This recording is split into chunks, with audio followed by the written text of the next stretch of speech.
కాబట్టి బానిస బతుకులొద్దు. వెనకటి కాలం బాగుంది, వేదాల కాలం అని చెప్తున్నారు కదా సనాతన ధర్మం అంటే బీజేపీ ఆర్ఎస్ఎస్. ఇదే అంటే బానిసల లెక్క మళ్ళీ మనం బతకాలి, కులాలు ఉండాలి, కుల పీడనం ఉండాలి, దొరలు ఉండాలి, వెనకటి నిజాం రకాల పాలన లెక్క మళ్ళీ మనం బతకాలి.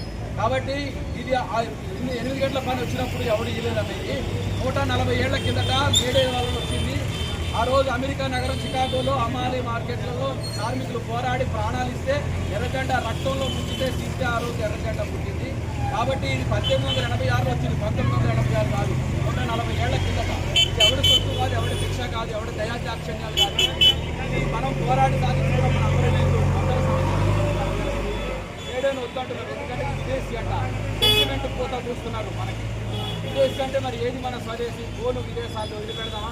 మోడీ గారు రైలు విదేశీవాడు కనిపెట్టిండు, ఎక్కడికి రైలు, విమానం విదేశీవాడు కనిపెట్టిండు, ఎక్కడికి విమానం, మరి బుక్కను కనిపెట్టిండు, లైట్ ఎడిసన్ కనిపెట్టిండు. ఇవన్నీ